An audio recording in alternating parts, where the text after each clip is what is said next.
awesome sunny day today. It's actually not freezing, but I'm actually curious if the lake is partially frozen, just like the stuff that I saw yesterday. Maybe get some neat kind of those, I don't know what you call that, little holes in the lake with the ice, gives it kind of like a neat pattern and design. I was actually reading and thinking a lot about that Mavic 2 rumor, because it kind of made me wonder whether or not some stuff is true, for example, about it potentially being bigger or equal to the size of a Phantom, or same thing like the sensors, whether or not it's worth upgrading. Holy, that's slippery here. Doesn't know that it's cold enough for the lake to be frozen either, but tons of snow. Oh, actually the lake could be frozen just a little bit, not enough to create that crazy effect.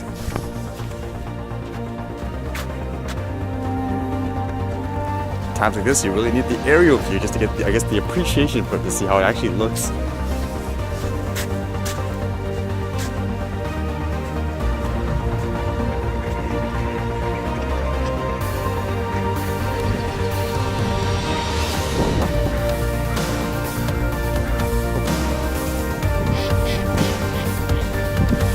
Just me, those duck's feet look a lot brighter than usual.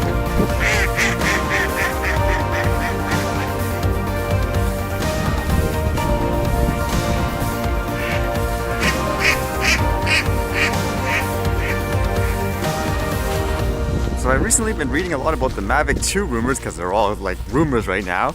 But it kind of made me wonder if it would be worth upgrading or not, because some of the stuff it just made me think. Because I know for recent events and stuff like that, it's kind of great just to see all the regular people seeing the drone footage, being impressed by it. So it makes me wonder if I should get something like that to step up my game in some ways, if it's worth it or not. And I thought it'd be interesting to talk about, because maybe some people haven't heard about these rumors. Such crazy scenery. With everything I read, they all seem to be coming from the same source in terms of the pictures and stuff, but it's basically the speculations and the commentary that kind of interests me. It says, compared with the original Mavic Pro 2 definitely has bigger motors and propellers, only a little bit smaller than the Phantom 4 series. So I'm trying to think about that, because I would imagine it's a completely different market for people who buy a Phantom versus, I guess, for someone like me who bought a Mavic, because I would want it to be portable. So if it's the same size of a Phantom, I don't know, like, would you do that just for the better quality? Because according to all these speculations, they're supposed to have a 1-inch sensor. That'll help a lot with the shooting. Because even for me, like when I'm trying to shoot like the water and stuff like that, it's just way too dark. There's not enough light and stuff going in, whereas this will help so much. Just for reference, in terms of the sensor size and stuff, the Phantom uses a 1-inch sensor. So imagine having that on the Mavic Pro. So that's kind of crazy if it is true anyways. According to this, it's supposed to be things like, I think he means infrared 3D sensing system to avoid obstacles even in the dark. So that's kind of interesting if it does have stuff like that. And at the same time, it says the battery is supposed to last about 33 minutes, like a flight battery. I mean, this thing's probably, it sounds like it's gonna be way bigger, like way bigger. It has like a 33-minute flight time. It has things like a 1-inch sensor. It doesn't sound very portable. He also further says, saying, since the Mavic Pro 2 shared the same design of the remote controller with the original one, the operation feeling compares poorly with the Phantom and Inspire series, but it will be a lot better than the original one. So it kind of makes me wonder, like with that Mavic Air that came out, for example, as a Mavic Pro owner, I wasn't that hyped up overall about it. It'd be nice to try to see what it does, but I don't know if it was a big enough step to justify upgrading. So it makes me wonder if this thing is more targeted towards, say, a Phantom owner, and they're getting their equivalent of like the Mavic Air now, like if that's going to be the case. I know for me still, I guess one of the hot buttons or instant buy factors would be if that thing is waterproof and all that stuff, like you can fly it in the crazy weather. That's almost like, hey, why wouldn't you do that? Basically just try to sell your old one and then create the funds to create that. But I was thinking overall, again, what if it was just simply, like, let's just say it is foldable and all that, and it has the same kind of portability, maybe a little bit bigger, but still good enough to put in your backpack, not having to debate, should I lug this thing around with me or not? It makes me wonder, should a person like me upgrade based on the fact that it would have a 1-inch sensor, just based on this rumor anyways? Is that enough, like, for a lot of people to actually say, like, let's do it? For me anyways, this was another factor, like trying to think about that, because I enjoy flying, capturing the footage just for fun, for artistic creativity. But at the same time, it's kind of really great just to see all the people that are getting enjoyment out of it at the same time realizing, what benefit stuff like this can be for people. Like, look what you can capture. They're not bombs and all that stuff. But I know at the same time, for a lot of people who aren't into things like drones and all that, things like picture quality, cinematic stuff, it matters to them. Like, that's just the way it is. Like, for me, even for myself, it's a challenge to try to get the best kind of shot as possible.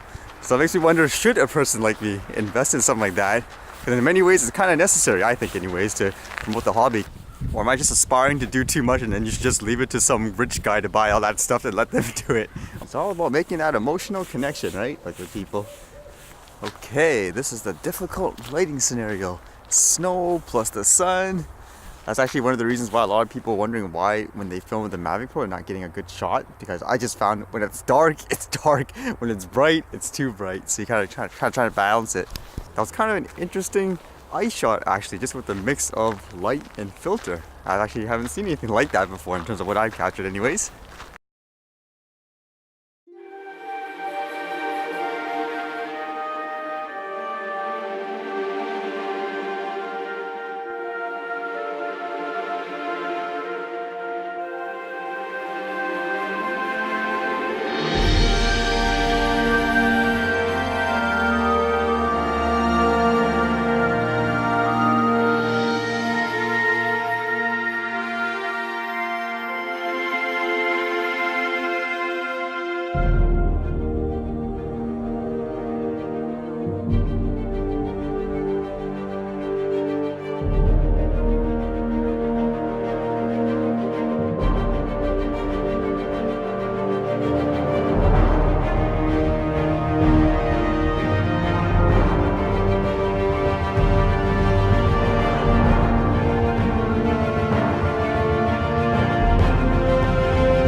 Alright, see you guys later.